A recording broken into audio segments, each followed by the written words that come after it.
Hi guys, it's me, Veteran.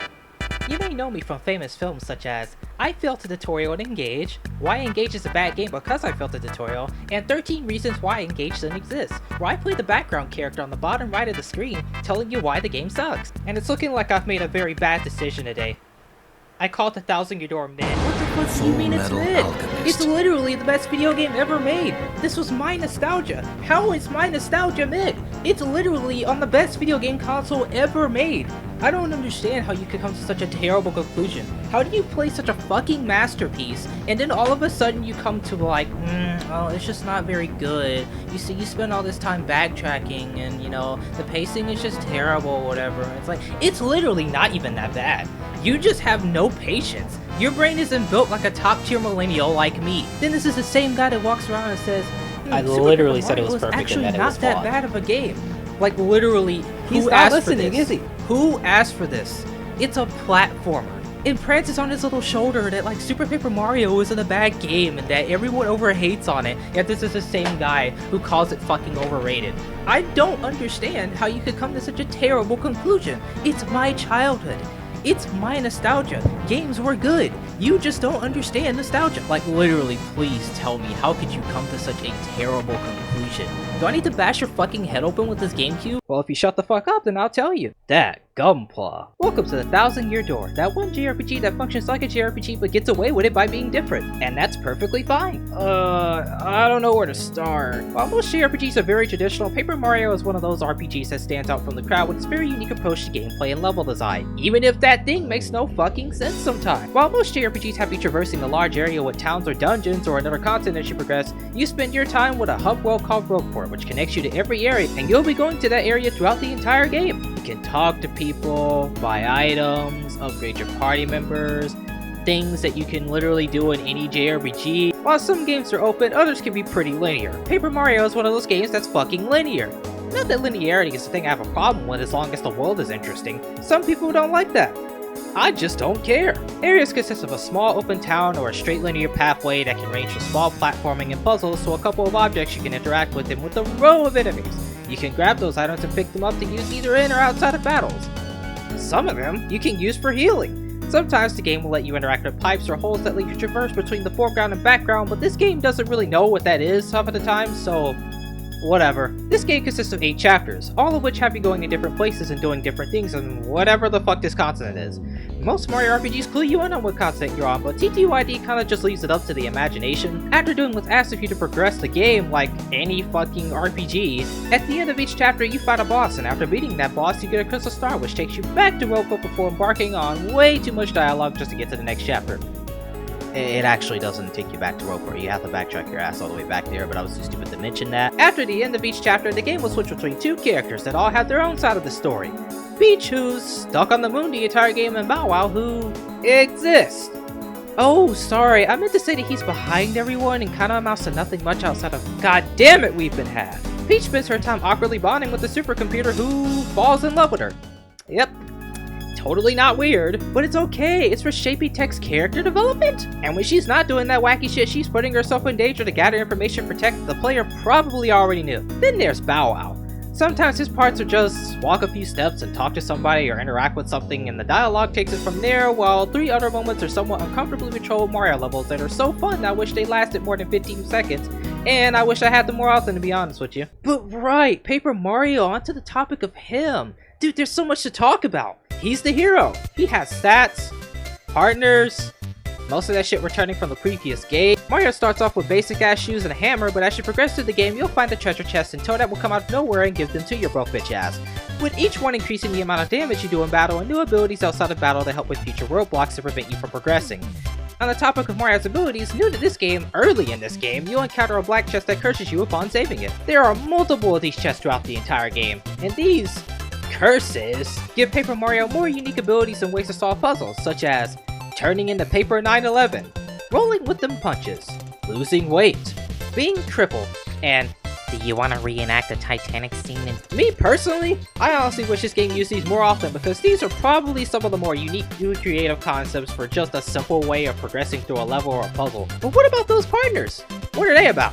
Partners make a return in this game, and most of them are kinda just rehashes of previous partners from the last game. Starting in the prologue, you get your first partner, and get like 5 more as you progress in the game. Each of these partners have their own unique abilities in and outside of battle, and the game generally makes sure they get some use with some puzzle even if you honestly neglect to use them in battle. After chapter 5, you can do a tedious as fuck side quest which gives your party members upgrades to more HP and an extra skill, because hitting blue and red blocks in random places is far too obnoxious to be an idea in this game. But what about the most defining thing about Paper Mario? That battle system! Beat the fuck out of somebody and you get the first strike with this sick curtain transition. But if you fuck up, they'll attack first. Look at the battles! It's the best it'll ever be in the Paper Mario series, sadly, because I don't know what the fuck Origami King was trying to do with it. You have 3 stats: HP, FP, and SP. I'm not explaining HP because all of us have played a video game before, but I will waste your time explaining everything else. Flower points are the consumables from the skills that your badges give, and SP is your star power. Yeah, remember those stars I fucked up explaining earlier? Yeah, there's like 8 of them, and they all do different things while also consuming a certain amount of HP. After using it, it needs to recharge with the help of your audience, which can be done by telling your audience you have skill issues or just simply doing a good job. You can attack with your fucking feet or your hammer, and before attacking, there's a prompt telling you what to do before you do it. Do it right and you deal your total attack power. Fuck up, and depending on when you fucked up, you'll do less damage. There's also extra skills you can use when jumping or hammering. Some of these are unlocked when you get your shoe and hammer upgrades, while others come strictly from badges. You also have your partner with you. Each of them can do a variety of stuff and you can switch them out to fit your needs. Or you can use them just as your meat shield so that you can barely take any damage. But that's just your phase though. There's more to this battle system. The enemy hella wants to kill you. Right before they attack you, you can block by pressing the A button before they hit you, resulting in less damage, or you can super guard with the B button and take no damage.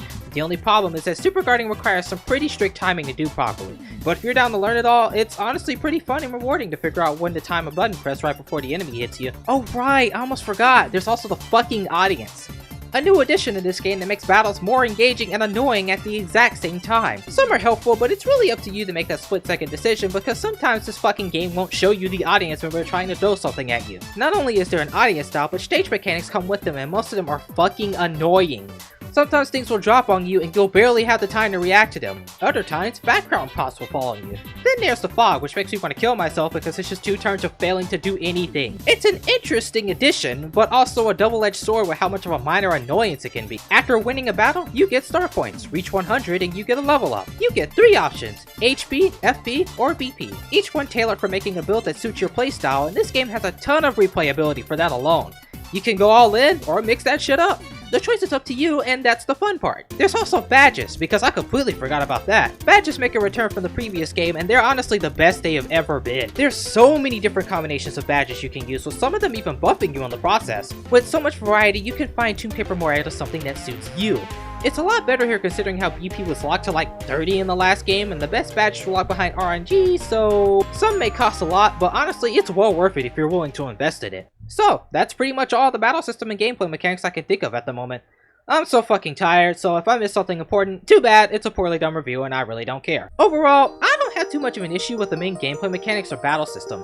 I don't think I had to tell you that it's a pretty unique thing for the GameCube of the time. The one thing I didn't like was so minor, and that was involving the stage mechanics. But before we get to our thoughts about the game, let's talk about Dhet Difficult. Paper Mario The Thousand Year Door is one of those games where I love to say it's a mostly intermediate casual semi-JRPG, but this is one of those where the difficulty is primarily determined by what you make it. Me personally, I think this game is fucking easy, and I suck ass at Paper Mario games. If you invest in badge points, you're gonna have a good time. Learn how to super guard and you'll really have a good time. While the first game was hard as hell, this time around everything is easy because of the amount of badges you get that just straight up buff your attack and defense.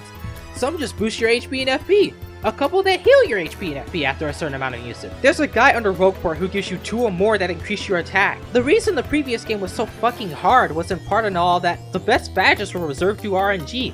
You get like 1 defense badge out in the open and that's it. That game makes me methodically think about how to take out bosses because all of these buffs weren't readily available. You had to work with what you had. You couldn't use your partner as a meat shield because they didn't have the HP in that game. If they got hit, they got injured. You get so much helping you in this game if you invest in notching badges. But here's the part where I say the difficulty is entirely up to you. What if you didn't invest in badge points? The game would probably be more difficult because you wouldn't have all the buffs and skills to make a mockery out of everything. You would actually have to use your brain and methodically plan out a way to beat bosses while also keeping your health topped off. But regardless of what you do, it's nice to see that the Thousand Year Door is much more accessible than the first game difficulty-wise, and while I could definitely see someone seeing this as a double-edged sword, I think having more options to tailor a gameplay to your experience is much better than just it being one thing. Like, if you want it to be hard, do a low HP or FP run. If you want it to be easy, get more HP and badge points. It's entirely up to you. And that's pretty sick. So like, why the fuck did you call this game mid if you enjoy the gameplay so much? Oh shit, that's right. Yeah, I was praising this game a little too much. It's time to make people angry. Dhem Thoguts. TTYT's gameplay battle-wise is pretty fun. I don't have much of an issue with that. But what if I told you there's only a couple of problems I have with this game? What if I told you that a couple of those issues bog this game down for me a ton and makes me question why so many people never bother bringing this shit up when talking about this game? Like, look, nostalgia isn't a bad thing. But sometimes, it's interesting to see how nostalgia can affect someone's viewpoint of a game, especially when it's the fan favorite, and the consensus turns that viewpoint into hardcore bias to the point that we only pay attention to one side of something and either ignore or deny a game's fault simply because it was our childhood. Everything becomes one-sided with people half of the time. And I don't understand why we can't just look at stuff for what it actually is instead of only glazing the good parts. If I can look at my favorite Paper Mario game and say, yeah, the story's good, but like, it's not deep or anything. The gameplay is incredibly flawed with its lack of direction and convoluted level design, but I appreciate it more for the creativity of trying something new and interesting, even if no one asked for it, instead of being like fucking Sticker Star, where it's just a bland dogshit game made by a team of people who clearly don't care or understand what made Paper Mario great. Then people should be able to look at literally any source of media they enjoy and be like, yeah, I love this enough, but I acknowledge its faults even though they don't bother me that much. Like, let's go into this a little bit more. I think it's fucking stupid that Super has a level where you break a base and the entire time in that level is spent doing nothing but hitting a block for hours, just so you can build up rupees, all to unlock another room where you get rupees like 2% faster. And what do you get for this? A password to progress, but it's fucking boring, dude. With the word of the internet, sometimes it's just better to look it up instead of suffering through terrible game design. What about World 7-3 and 7-4? Let's have the most convoluted level design where you have to find the right fucking apple just to wake Peach up. This level is so fucking big and confusing that I'm struggling to find half of the damn things. Then I gotta do it all over again for a fucking cloud? Fuck that shit, man. How about World 5-4? I hope you knew to bomb these routes, dude, instead of walking around like a dumbass as if the level wasn't confusing enough. I wouldn't think to bomb that area since King Crocaman or whatever is still alive, because I think the cracked roots would symbolize the dead or something. But no, let's just be confusing. Like, Super has glaring issues with bad game design, and I'm not going to overlook that because it annoys me too. Why people can't do that with popular games like The Thousand Year Door, I have no fucking idea. So that's why I'm going to tell you all of my issues with The Thousand Year Door and why I think it's just an okay game overhyped by nostalgia. Let's get to the part that almost everyone can agree on out of the way. The pacing and backtracking. This game is so fucking slow of progression, dude. The backtracking and amount of dialogue puts the fun factor down a huge notch for me. The prologue alone took me like 30 fucking minutes. And I was reading that shit for the review too. There is way too much talking half of the time, and I'm gonna need everybody shitting on Super to shut the fuck up about there being too much dialogue. Have you seen how much talking there is in this game? Look at Chapter 6 alone! That's nothing but talking. Yet every single time I see that point being brought up, it's in World 1-1 for some random reason. Like, I'll agree that the beginning of the game takes fucking forever because they're setting up the story. Right when I'm in flip side, I already just want to play the fucking level already. But you gotta hear Count Bleck and the crackheads talk for a while, and then you actually get to play a bit of the level. Like, that's one of the few parts of the game where there's actually TTYT levels of talking. But outside of that, it generally gets to the point. I think the bigger problem here with Super is the lack of direction, because the levels get so fucking confusing later on that the game acts like it's so obvious on what to do next. Chapter 4 alone shows that. But when you get to World 1-1, you play the level for a bit and you're stopped because you can't progress in the door without the dimensional flipping ability. You go through one small conversation that you get one skill from and then you're uninterrupted for the rest of the level. It's not that big of a deal. Oh what? You don't like to have to stop 1-2 to talk to some civilians just to get a hint on where to go next? Big fucking deal. Do you just want nothing happening in it like Sticker Star? Why is it such an issue that you get stopped once in a level in Super and it's the end of the world, but you stop for exposition and backtracking all the time in The Thousand Year Door and it's okay? I don't understand why Super gets all the blame when people are perfectly fine with games like Persona 5 where it takes 3 fucking hours just to get to a palace, and most of the time it's spent doing nothing but hearing people talk. Everybody can handle that. But some side-scroller Paper Mario game that nobody asked for? Nah, too much fucking talking, I can't stand it. And I don't even have a problem with Persona 5. I fucking love that game. I never bothered playing it, but I love it. I just have to ask, when is the line okay to draw against the game's pacing? Is it okay because your nostalgia said so? Because it's popular? So in some random way it's not a problem then? Or wait, maybe it's because the game's good and loved while Super's responsible for the downfall of the series, so it's okay when 1,000 Year Door goes overboard with it, but Super can't do it once before getting ostracized? Fuck off with that shit. Every single time I got back to Rogueport, frankly had some of the longest exposition to say. Half of the time it's about stuff I could have already figured out or lore that's just not as deep as the game acts like it is. Like, dude, I get it. Can we move on, please? And again, Chapter 6 is nothing but fucking talking.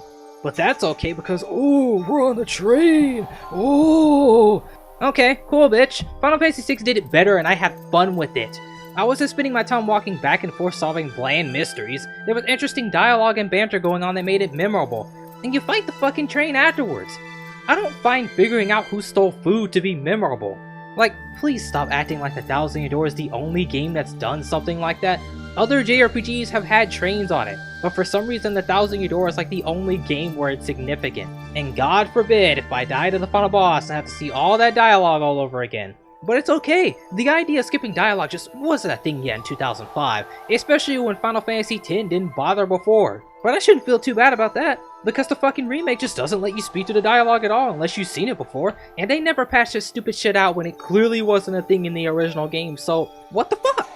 But back onto the topic of pacing and progression, it's one thing for the prologue to take fucking forever, but the moment you get to Petalburg, then Schwank Fortress, you get a stone and have to backtrack all the way back to Petalburg, go through some dialogue, then get to the Sun and Moon Rock so you can progress, and that shit takes a lot of time in of itself. Hooktail's Castle also goes on for forever. Like, it's not bad, but I'm just bored going through it because it's just not that interesting. And by the time I get to the staircase, I just want it to end, but it just keeps on going. The fortress in the first game was to the point. You go in, work your way through, and that's it. You're done. There isn't a ton of tedious puzzle solving or backtracking to get some stupid fucking badge that you didn't even fucking need. And yeah, I didn't know that until I saw some fat bastard play the remake, so what the fuck? What's the point of making the player think that they need to backtrack to go get something only to find out that you can beat the boss without it? Chapter 2 is just tedious because of the constant back and forth going on through the tree. Even before that point, you're backtracking because of a fucking necklace. A necklace! Then the tree part is just slowly rescuing more punies in the tribe until the end where the pacing goes to shit because we just had to fall for a trap. Now you gotta go back to that other area and upgrade your feet so you can backtrack and get out. And that goddamn glitz bit that everybody fucking overrates. How about we have 20 people you have to fight while also interrupting you from time to time?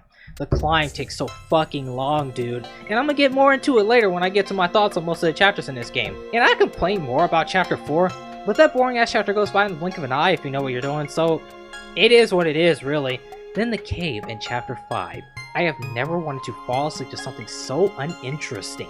Especially when everything before it did interest me minus the backtracking. You just move back and forth, later backtracking to a convoluted pathway just to get a wrench and progress. I just found it boring, dude. If it wasn't for the Cortez boss fight waking me up, I'd hate the entire chapter. And in chapter 7, well, we'll get to that because it's its own ordeal. So, yeah, backtracking heavily plays a role into this game's poor pacing and progression, so let's get into that shit. Everybody I see talking about this game either just wants to never bring it up or they just make up some bullshit excuse that showing just, oh, it's not that bad, dude. Motherfucker, I have 72 instances of backtracking in this fucking game, and there's probably more that I didn't even catch. I think it's a huge fucking problem if you're doing it more than 72 times. This is like a 20 to 25 hour long game, even if you know what you're doing, and I feel like 80% of that was just terrible pacing and backtracking. If that was cut out, then it'd be just like Super Paper Mario where the game is only like 15 hours if you know what you're doing. I don't care if it's not that bad, you shouldn't be doing it that many times. We could have decent fast travel or something, but we don't know what that shit is in 2005. Or just don't have a chapter where I have to backtrack like 3 fucking times to a forest just so I can find a letter and come back just so I can backtrack to the same goddamn— Huh? What's that? It's in Rogueport, you say? I'm sorry, dude, that place sucks ass, and you can't even go to every area in the game. That's why the general white part sucks so fucking much. Thank God the remake made it a bit more bearable by just having a clear room with number of pipes that give a clear indication of where I'm going, along with, I don't know, letting me fast travel to any place I've been to before. The pipes are so weirdly placed in that area, man. I can't even tell which one leads where. I'm glad the remake fixed that issue, but even with that, it doesn't solve more than half of the backtracking you encounter in the game. How did nobody in Intelligent Systems see this as a glaring issue? I guess the developer mindsets were just different back then. This wasn't much of a problem in the first game, so I don't know why it's suddenly a problem here.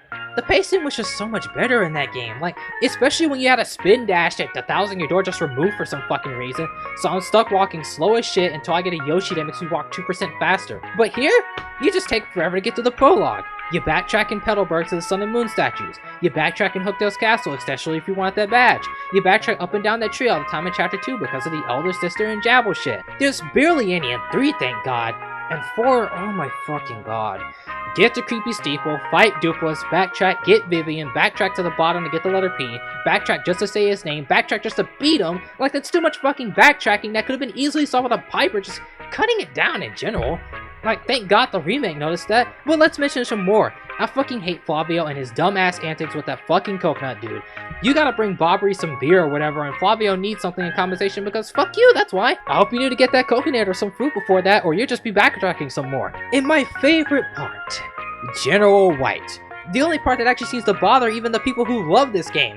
You go all over the world just to find General White, and you have to do it all in a set order. You can't just look wherever, the game won't count it. But it's just 15 minutes. 15 minutes my ass, Trucker Convoy. I was on that ship for fucking 30. It just shouldn't be there to begin with, especially if there isn't any payoff or anything. What? The payoff was me getting to use a cannon?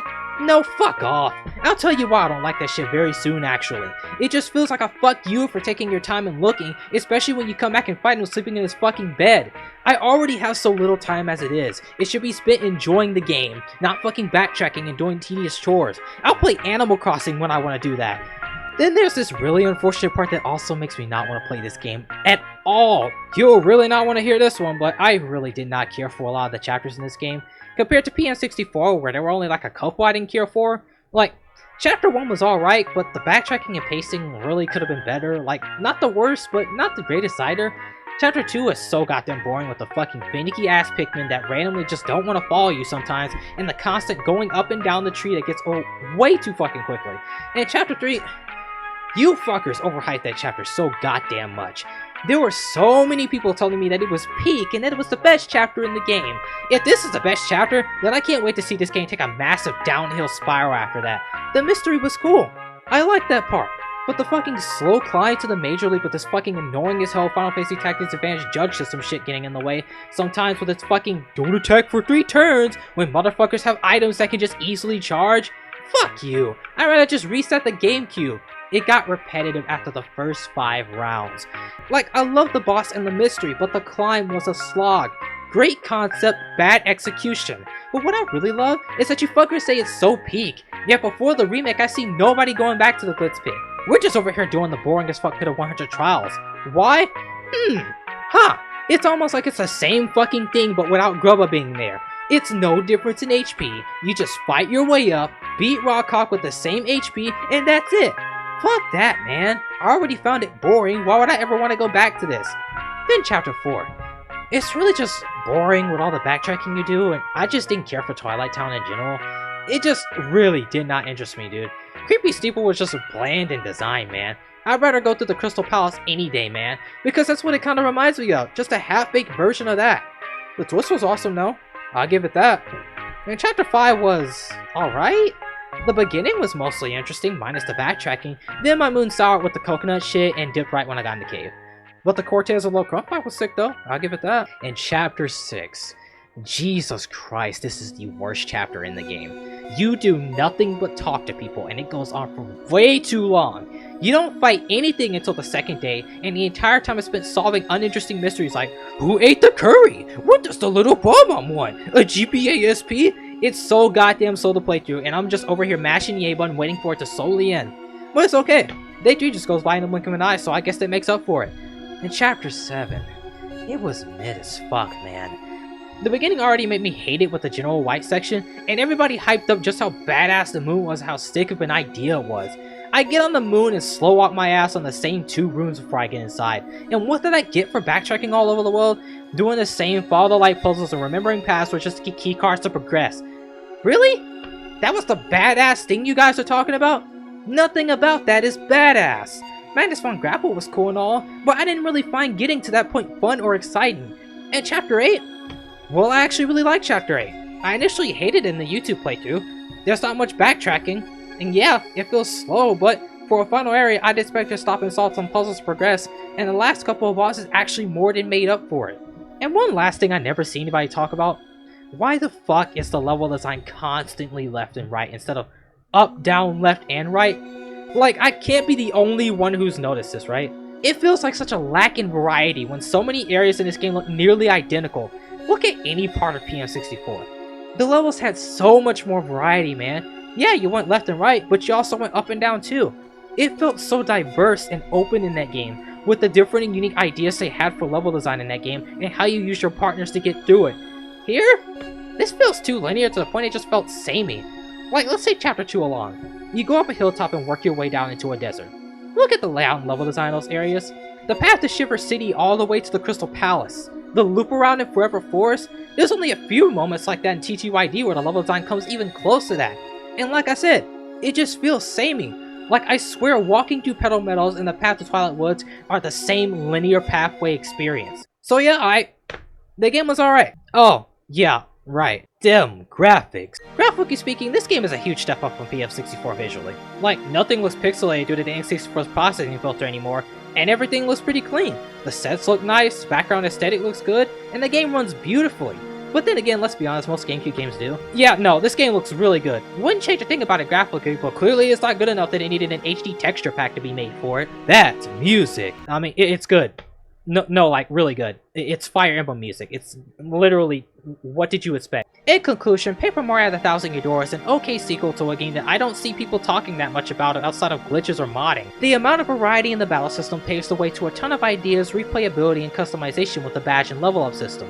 Blocking, super guarding, and swapping between party members during battle is still very fun and even better in The Thousand Year Door. Battles can still be pretty easy if you invest in nothing but badge points, but I think the game generally keeps you on your toes when it comes to boss fights, something that Super can barely do half of the time because everything in that game is just a fucking joke. The story, albeit nothing really new, isn't bad by any means, it's just serviceable and that's all I can really say about it. It's a Mario RPG story. It's not deep. I don't know why everyone has to act like it is. But the game's biggest potential to be a masterpiece is held back by the amount of poor pacing and backtracking you have to endure just to progress in the game. If the pacing was a bit better and the amount of backtracking was cut down by a lot, I would actually like the game a bit more. Because there's a handful of stuff I enjoy about the game in classic Paper Mario, but I just can't force myself to sit down and play this game anymore without feeling miserable half of the time due to how slow it is. And yeah, no, this is the last time I'm touching this game until I put it on the shelf. I've played it like 7 times in the past 2 years. I'm done. Oh yeah, right, this game got a remake a couple of years back. I'd honestly say it's the definitive way to play this game personally. They fixed some of the backtracking. That's a start. There's new battle music for each chapter now, but it'll be either a hit or miss depending on your taste of music, and there's a better place for trash traveling between worlds now instead of whatever the fuck the previous room was. Graphically, it looks beautiful. A ton of areas like the bottom of Roadport went from looking alright to having much more detail with shaders and lighting. And that's pretty much it. Just the same game with quality of life, redone music, and some extra content. But like, let me argue with you people for a second. I find it really odd how one of the best games ever made got a remake and nobody cares about it now. Don't give me that bullshit on how games fall off after a while. No, fuck that shit. This is one of the most popular games on the GameCube, and the remake feels completely neglected right now. My biggest fears were that they just push out a 1000 Year Door remake as a nostalgia cash grab because they're too fucking retarded to make a good Paper Mario game that resonates with the core fanbase anymore. And when that game was released, people were gonna play it once, then immediately go back to the original and forget the remake ever happened. And for what? 30 FPS? So many people got turned off from the remake being 30 instead of 60. Big fucking deal. I'm sure it probably could have been 60 just fine, but I really don't care when I could just block, super guard, and attack just fine without any slowdown. And also, it's a fucking turn-based game, dude. I feel like gaming has progressed so much that we need to expect every game ever made to run at 120 plus FPS, or otherwise it's fucking unplayable. I don't think you'll have a heart attack if you don't see the game running as smoothly as the original. Everybody needs to realize that this game is a graphical upgrade running on a fucking tablet that already screens are trying to run any game anyway. What the fuck did you expect? Like, look, I'm not saying it's justification on why it's okay, I'm just saying, it's the fucking Nintendo Switch. That's like complaining about not liking Fire Emblem Engage because it's running at 30 when the game runs perfectly fine, until that one Soul map where it just wants to randomly slow down, or that shitty Camilla map where it's chugging at 15. Like, it's not that big of a deal, dude. The parts of the game I'd expect to kill the Switch run perfectly fine, and I think that's pretty good. Oh, what? You don't like the music? Okay, that's pretty fair. Some of it does fucking suck ass, but then there are others that are better than the original. They ruined Dupless and Magnus von Grappel's theme, but Grubba's and Cortez are fucking sick. And even then, you do realize it's a badge in a game that mostly gets rid of that, right? It's almost like they give you an option to pick the one you'd rather listen to. That's something that most remakes don't give a fuck about, and this game gives you the option to use the original music. Like, it just feels odd to me that everyone wanted a remake and it feels like they don't even care about it anymore. I hate that we're in this really weird era where everything has to be remade even if the original was perfectly fine. Like Chrono Trigger. I was never happy when they said Chrono Trigger wasn't actually going to be remade. I wish you got remakes of obscure stuff that actually deserves it, where the remake can fix the problems the original had with quality of life instead of being the same fucking game. Much more in the fucking HD 2D style that's been done to death and it's a standard for every new fucking remake. I miss when remakes had their own style to it than just, oh look, HD pixel! Everything just looks the same, man. Well, that's enough of this game. I'm done talking about it and I really don't plan on playing it much anymore. If I do, it's gonna be the remake.